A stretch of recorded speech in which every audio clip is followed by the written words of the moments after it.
ଗୁରୁପ୍ରସାଦଙ୍କ ଆଖିର କପୋତ ମୋର କବିତାର ସମୀକ୍ଷା।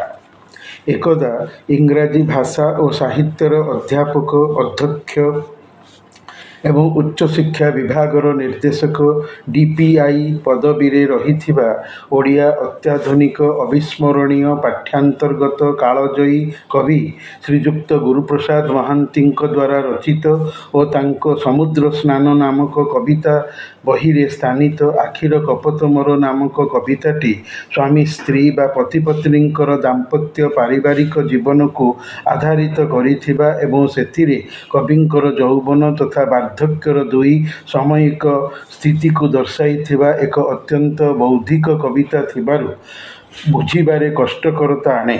ପାଠକ ସହଜରେ କବିତାର ଭାବକୁ ଉପଲବ୍ଧିରେ ଆଣିପାରି ନାହିଁ ବୋଲି ସୁନ୍ଦର ରମଣୀୟ କବିତାର ଭୁଲ ଅର୍ଥ କରିଅଛି। କିନ୍ତୁ ପ୍ରକୃତରେ କବିତାର ଅର୍ଥ ଠିକ୍ ସେୟା ନୁହେଁ ଯାହାକି ପାଠକ ସମୀକ୍ଷକ ହୋଇ ବ୍ୟାଖ୍ୟା କରିଅଛି। କବିତା ଏକ ସୂକ୍ଷ୍ମ, ଚାରୁ, କୋମଳ ସୃଷ୍ଟି। ଏଥିରେ ଜୀବନର ସୃଜନଶୀଳ କଳାତ୍ମକ ସଂକ୍ଷିପ୍ତ ପରିସରରେ ଥାଇ ବୟାନ ବା ବ୍ୟାଖ୍ୟା ରହିଥାଏ। ବୁଦ୍ଧିଜନିତ ପ୍ରୟୋଗ ପ୍ରକ୍ରିୟା ଥିବାରୁ କବିତାର ଭାଷା କୃତ୍ରିମ ଅଳଙ୍କାର ସମ୍ପନ୍ନ ହୋଇ ସରଳ ସହଜ ଅର୍ଥକୁ ପ୍ରକାଶ ନ କରି ଜଟିଳତାର ସଂଶୟାଚ୍ଛନ୍ନ ଅର୍ଥ ନିଜ ଦେହରେ ରଖେ। ଆଉ ଶ୍ରଦ୍ଧାଶୀଳ ପାଠକର ବୁଝିବା ବିବଦମାନ ସାବ୍ୟସ୍ତ ହୋଇଥାଏ, ଯଦ୍ୱାରା କବିତାର ପ୍ରକୃତ ଅନ୍ତର୍ନିହିତ କାବ୍ୟିକ ସୌନ୍ଦର୍ଯ୍ୟ ସହଜରେ ବାହ୍ୟ ପ୍ରକାଶମାନ ହୋଇପାରେ ନାହିଁ। ମୋ ମତରେ ବୌଦ୍ଧିକ କବି ଗୌରବବାନ, ଗରୀୟାନ ଏବଂ ମହାନ ଅଛି ବୋଲି ଗୁରୁପ୍ରସାଦ ମହାନ୍ତିଙ୍କ ଭଳିଆ ବୌଦ୍ଧିକ କବିତା ରଚନା କରି ନିଜର କବି ପ୍ରତିଭାକୁ ସୃଜ୍ୟଶୀଳ କଳା ଦରବାରରେ ପ୍ରତିଷ୍ଠିତ ପୁରସ୍କୃତ କରାଇବାକୁ ସମର୍ଥ ହୋଇପାରିଛି। ନହେଲେ ପାଠ୍ୟ ଅନ୍ତର୍ଗତ ଚର୍ଚ୍ଚା ଓ ବିତର୍କର ଦକ୍ଷତା ହାସଲ କରିପାରି ନଥାନ୍ତା। ଆଖିର କପୋତ ମୋର କବିତାଟି ଠିକ୍ ସେହିଭଳି ଅଟେ। ଆଖିର କପୋତ ମୋର ମାନେ କବିଙ୍କର ନିଜର ଜୀବନକୈନ୍ଦ୍ରିକ ବିତାନଜନିତ ଉଚ୍ଚ ଆକାଂକ୍ଷା ସମ୍ପନ୍ନ ସରଳତା, ନିରୀହତା ବା ସହଜତା। କପୋତ ନାମକ ପକ୍ଷୀ ଶାବ୍ଦିକ ପ୍ରତୀକ ଚିତ୍ରକଳ୍ପଟି ଜୀବନ ଅତିବାହିତିକ କରଣର ସାରଲ୍ୟ ସହଜତାକୁ ବୁଝାଏ। ଅର୍ଥାତ୍ ପ୍ରେମିକ ରୋମାଣ୍ଟିକ୍ ମନୋଭାବ ସମ୍ପନ୍ନ କବି ନିଜ ମନରେ ଭାବି ଦେଇଛନ୍ତି କି ତାଙ୍କର ପ୍ରେମମୟ ପାରିବାରିକ ସ୍ୱାମୀ ସ୍ତ୍ରୀର ଦାମ୍ପତ୍ୟ ପତିପତ୍ନୀକ ଜୀବନ ସମୟ ରାସ୍ତାରେ ସହଜରେ ସୁରୁଖୁରୁରେ ବିତିଯିବ, ଅତିବାହିତ ହୋଇଯିବ। କିନ୍ତୁ କବିଙ୍କର ଏତାଦୃଶ ଭାବନା ସବୁଦିନ ପାଇଁ ସତ୍ୟ ଜମାରୁ ନୁହେଁ। ଯଦି ଥାଆନ୍ତା ତାହେଲେ ଜୀବନରେ ଦୁଃଖ ଅବସାଦ ନଥାନ୍ତା, ସଂଘର୍ଷ କଷ୍ଟକରତା ରହନ୍ତା ନାହିଁ, ବିଫଳ ମନୋରଥ ମଣିଷ ହୁଅନ୍ତା ନାହିଁ, ସବୁକିଛି ସହଜ ସୁରୁଖୁରୁରେ ସମାହିତ ହୋଇଥାନ୍ତା। ଏହି ଦ୍ୱନ୍ଦ୍ୱ ଉପରେ କବିତାର ବିଷୟବସ୍ତୁ ଠିଆ ହୋଇଅଛି। ଆକାରରେ ଛୋଟ ହେଲେ ବି କବିତାର ବିଷୟ ସର୍ବଦା ଅଛି। କାବ୍ୟର ଶୋଭାବିଧାୟକ ଧର୍ମର ନାମ ଅଳଙ୍କାର। କାବ୍ୟ ବା କବିତା ଯଦି ସୌନ୍ଦର୍ଯ୍ୟ ପ୍ରକାଶକ ହୋଇ ନ ପାରିଲା, ତେବେ ସେହିଭଳି କାବ୍ୟ ବା କବିତା ପାଠକର ମନଲାଖି ହୋଇପାରିବ ନାହିଁ, ପାଠକର ମନ ଜିତିପାରିବ ନାହିଁ, ପାଠକକୁ କବିତା ପଢ଼ିବାରେ ଖୁସି ଦେଇ ପାରିବ ନାହିଁ, କବିତା ପଠନର ସମୟକୁ ନଷ୍ଟ କରିଦେବ। କବିତା ରଚନା ଏବଂ କବିତାକୁ ପଢ଼ି ବୁଝାମଣା ଉଭୟର ସମୟ ମୂଲ୍ୟବାନ। ଉଭୟ ମହତ୍ ପ୍ରାପ୍ତିର ପ୍ରୟାସୀ ଥାଆନ୍ତି, ଜଣେ ଲେଖିକି ଆଉ ଜଣେ ପଢ଼ିକି ବୁଝିବାର ପାଇଁ। ଆଖିର କପୋତ ମୋର ବାସ୍ତବରେ ଉଚ୍ଚକୋଟୀର କବିତା। କବିର ବ୍ୟକ୍ତିଗତ ଜୀବନ ସାର୍ବଜନୀନ ହୋଇଯିବାର ଛାପ ଛାଡ଼ିଛି। ଯୌବନ ପ୍ରେମରୁ ନେଇ ବାର୍ଦ୍ଧକ୍ୟ ଜୀବନ ପର୍ଯ୍ୟନ୍ତ କବିତା ବିଷୟର ବିସ୍ତୃତି ଲମ୍ବିଛି, ଯେଉଁଥିରେ ରୋଗ, ଜରା, ମୃତ୍ୟୁ, ଉପାର୍ଜନ, ଭ୍ରମଣପ୍ରିୟତା ଆଦି ଉପାଦାନ ରହିଅଛନ୍ତି। ମଣିଷ ଆଶାବାଦୀ, ଆଶାରେ ହିଁ ବଞ୍ଚେ। ଯେଉଁ ମଣିଷର ଆଶା ନାହିଁ, ସେଭଳି ମଣିଷର ଧରାପୃଷ୍ଠରେ ବଞ୍ଚିବା ନାହିଁ। ଆଶା ଅସୀମ, ସବୁ ଆଶା ଜୀବନରେ ସଫଳ ହୋଇ ନଥାଏ। ଯେଉଁଠି ନିରାଶା, ସେଠି ଜୀବନରେ ହତାଶା, ଦୁଃଖ ଆସେ, ଜୀବନକୁ ଭାରି କରାଏ, ଜୀବନ ବିଷମ ଜଣାଯାଏ। କିନ୍ତୁ ମଣିଷ ଆଶା କରିବା ଛାଡ଼େନା, ସୁତରାଂ ବାରମ୍ବାର ଆଶାୟୀ ହୁଏ। କାରଣ ଆଶାରେ ମଣିଷ ବଞ୍ଚେ, ନହେଲେ ମଣିଷ କାମ କରିବ ନାହିଁ। ଚତୁର ଭଗବାନ ଆଗାମୀର ଭବିଷ୍ୟତ କାଳକୁ ମଣିଷ ପାଇଁ ଅଜଣା କରେଇ ରଖିଛନ୍ତି। ସେଥିପାଇଁ ମଣିଷ ଆଗାମୀକୁ ଜାଣିପାରେ ନାହିଁ, ତେଣୁକରି ଆଶାବାଦୀ ହୁଏ। ମଣିଷ ଜାଣିପାରି ନଥାଏ କି ସେ ଯେଉଁ ଆଶା ଜୀବନରେ କରୁଛି, ତାହା ତାହା ତା'ର ଜୀବନରେ ସଫଳ ହେବ କିମ୍ବା ସଫଳ ହେବ ନାହିଁ। ତଥାପି ମଣିଷ ଆଶା କରେ, ଆଶାବାଦୀ ହୁଏ। କାରଣ ମଣିଷକୁ ଜୀବନରେ ବଞ୍ଚିବାର ଅଛି। ମଣିଷ ଆଶାରେ ହିଁ ବଞ୍ଚେ। ଯେଉଁ ମଣିଷର ଆଶା ନାହିଁ ସେ ମଣିଷର ଜୀବନ ନାହିଁ। ଆଖିର କପୋତ ମୋର କବିତାଟି କୃତ୍ରିମ ଭାଷା ପ୍ରୟୋଗ ସମ୍ପନ୍ନ ହୋଇ ବୌଦ୍ଧିକ ଥିବାରୁ ଦୁର୍ବୋଧ୍ୟ ହୋଇପଡ଼ିଛି। ତେଣୁକରି ଏହାକୁ ବୁଝିବା ସାଧାରଣ ପାଠକ ପାଇଁ ସହଜ ହୋଇପାରିନାହିଁ। କବି ପ୍ରତୀକ, ଚିତ୍ରକଳ୍ପ ଏବଂ ବାହ୍ୟ ଶବ୍ଦାବଳୀର ବହୁଳ ବ୍ୟବହାର କବିତାଟିରେ କରିଛନ୍ତି। କବି ନିଜେ ବୁଦ୍ଧିମାନ ଅଛନ୍ତି, ସେ ପାଠକକୁ ବି ବୁଦ୍ଧିମାନ କରାଇବାକୁ ଚାହିଁଛନ୍ତି। ନଚେତ୍ ପାଠକ କବିତାକୁ ପଢ଼ିବ ସିନା, ସହଜରେ ଜଳବତ୍ ତରଳ କବିତାର ପ୍ରଯୁକ୍ତ ପ୍ରୟୋଗିତ ପ୍ରତ୍ୟେକ ଧାଡ଼ିର ମର୍ମାର୍ଥକୁ ମନରେ ସହଜରେ ଉପଲବ୍ଧି କରିପାରିବ ନାହିଁ, ଅନୁଭବରେ ଆଣିପାରିବ ନାହିଁ। ବୁଝିବାରେ ନିରାଶ ହେବ। ଯଦି ପାଠକର ନିଜର ସ୍ୱକୀୟ କଳ୍ପନାଶକ୍ତି ସୂର୍ଯ୍ୟମାନ ଅବବୋଧ ନଥାଏ, ତେବେ ଏହା ଆସିବ କବିତାଟିକୁ ବାରମ୍ବାର ମନୋଯୋଗ ସହିତ ପଢ଼ିକି ଭାବିବାରେ। କବିତାଟି ମଣିଷ ଜୀବନର ଅତି ନିକଟବର୍ତ୍ତୀ, କଦାପି ଜୀବନଠାରୁ ଦୂରବର୍ତ୍ତୀ କିମ୍ବା ଦୂରଛଡ଼ା ନୁହେଁ।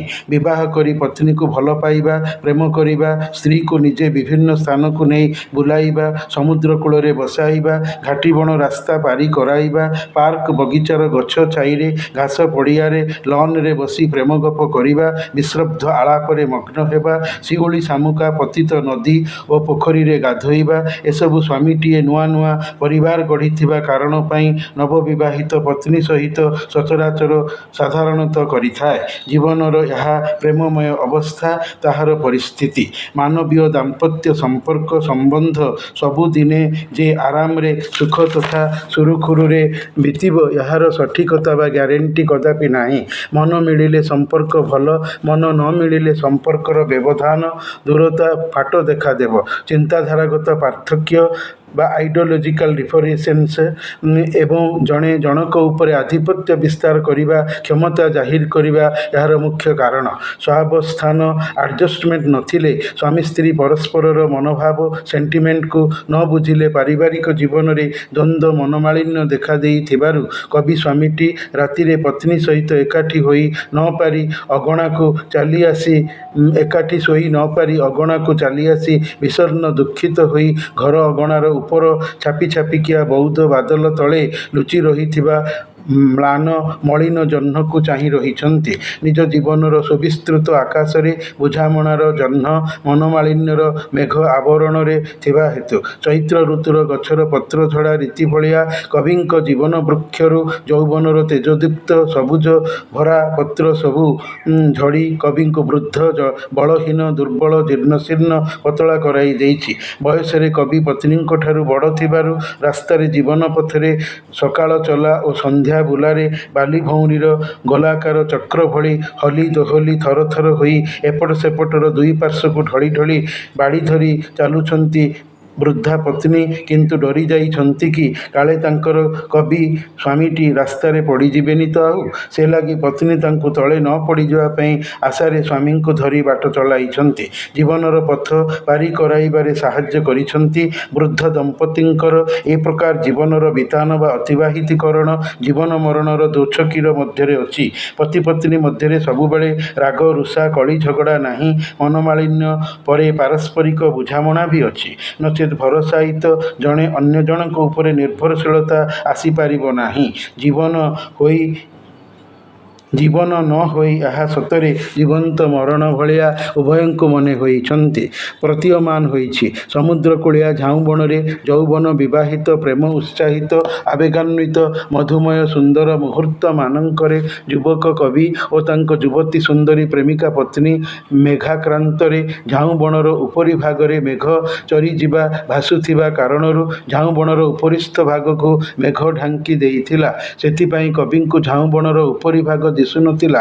କବି ବୃଦ୍ଧ ଅବସ୍ଥାରେ ଥାଇ ନିଜର ଅତୀତର ବିତିଯାଇଥିବା ସୁବର୍ଣ୍ଣ ମଧୁମୟ ମୁହୂର୍ତ୍ତମାନଙ୍କୁ ମନେ ପକାଇଛନ୍ତି ଘର ଭିତରେ ବସି। ସେ ତାଙ୍କର ପତ୍ନୀଙ୍କୁ ଭାରତ ଦେଶର ଦୁଇଟି ଜାଗାରୁ ପାଇଥିଲେ ଏବଂ ସେ ଦୁଇଟି ଜାଗା ମଧ୍ୟରୁ କେଉଁ ଗୋଟିଏ ସ୍ଥାନରୁ ପାଇଥିଲେ ସଠିକ୍ ମନେ ପକାଇ ପାରୁନଥିଲେ।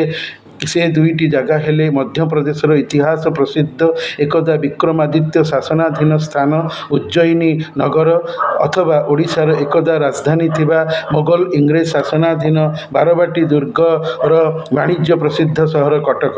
ଆଉ ଏହିଠାରୁ କବିଙ୍କର ଦାମ୍ପତ୍ୟ ପତିପତ୍ନୀର ପାରିବାରିକ ଜୀବନ ଆରମ୍ଭ ହୋଇ ଉପାର୍ଜନକ୍ଷମ ହୋଇଥିଲା। ଖରାଦିନେ ଗ୍ରୀଷ୍ମ ଋତୁରେ କାମ ସାରି ବାହାରୁ ଝାଳନାଳ ହୋଇ ଫେରି ବିଶ୍ରାମ ନେଇ ଝାଳ ଶୁଖିଗଲା ପରେ ଗାଧୋଇ ଖାଇ ପିଇ ଦୁଇ ପ୍ରହରର ଗଛର ପତ୍ରଝଡ଼ାର ନିଃସଙ୍ଗ ଶୂନଶାନ ଖରାବେଳେ ପତ୍ନୀ ସହିତ ଶାରୀରିକ ସମ୍ପର୍କରେ ମିଶି ପତ୍ନୀଙ୍କୁ ଗର୍ଭବତୀ କରାଇ ଦେଇ ପତ୍ନୀଙ୍କୁ ବିବର୍ଣ୍ଣ ବା ବର୍ଣ୍ଣହୀନ ଅସୁନ୍ଦରୀ କରାଇ ଦେଇ ତାଙ୍କ ପେଟରେ ଗର୍ଭରେ ଯେଉଁ ପିଲା ରଖାଇଛନ୍ତି ସେହି ପିଲାଟି ପୁଅ ହେବାରେ କବି ଆଶା ଏଥିପାଇଁ ରଖିଛନ୍ତି କି ତାଙ୍କର ପିତୃବଂଶ ଯେମିତି ରକ୍ଷା ପାଏ। ଭାରତୀୟ ଜୀବନଧାରାଗତ ସଂସ୍କୃତି ପିତୃକୈନ୍ଦ୍ରିକ ପୁତ୍ର ପ୍ରାପ୍ତି ଅନୁସାରେ ବଂଶ ଗଣନା ହୁଏ। ସେଥିପାଇଁ କବି ତାଙ୍କ ପ୍ରଥମ ସନ୍ତାନ ପୁଅ ହେବାରେ ଆଶା ରଖିଛନ୍ତି। ନିସ୍ତବ୍ଧ ଶୂନଶାନ ଦିନ ଦ୍ୱିପ୍ରହରର ଖରାବେଳର ଅବସ୍ଥାରେ ମଣିଷ ଭଳି କବି ଘର ଭିତରେ ଖରା ଦାଉରୁ ରକ୍ଷା ପାଇବା ପାଇଁ ରହିଥିବା ହେତୁ ଗଛରୁ ପତ୍ର ଝଡ଼ିବାର ଶବ୍ଦ ଶୁଣିପାରି ନାହାନ୍ତି। ସମଗ୍ର କବିତାଟିରେ ଜୀବନର ବିବିଧ ଛିନ୍ନ ଚିତ୍ର ବ୍ୟବହୃତ ହୋଇଅଛି।